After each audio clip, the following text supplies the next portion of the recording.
एक एक प्रसंगाने मी ह्याला डिफाईन केलं की भगवान श्रीकृष्ण हे एक्झॅक्ट नाही आहे, गीता सारमध्ये किंवा भगवद्गीतेत कुठं लिहिलेलं नाही आहे. एक काल्पनिक सिनेरिओ आहे जिथे युद्ध संपल्यानंतर श्रीकृष्ण अर्जुनाला सांगतात की मी जरा जाऊन येतो पितामहांकडे आणि शेवटचा निरोप घेतो. किती केलं तरी ते वडीलधारे होते.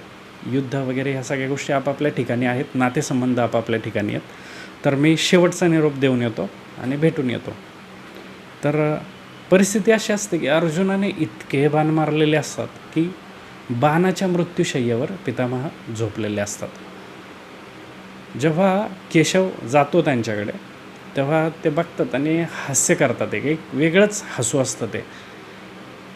आणि ओझरत्या नजरेने त्याचं स्वागत करून फक्त विचारतात की आलास. आता त्या आलासमध्ये एक कंप्लीट डिस्क्रिप्शन किंवा एक संभाषण असतं. हे फक्त त्याला माहिती असतं केशवाला की म्हणजे आलास म्हणजे काय, अजूनही चुकताय तुम्ही. म्हणजे त्याची रिॲक्शन असते की तुम्हाला अजूनही समजायला वेळ लागतो आहे किंवा अजूनही तुमच्या लक्षात येत नाही आहे. आलास पाठीमागचा तुमचा हेतू मला कळतो आहे की एवढं सगळं घडलं, तू घडवलं, कारण तूच करता करविता आहे. आणि तरीसुद्धा तुझ्या चेहऱ्यावर कसलाच भाव नाही आहे.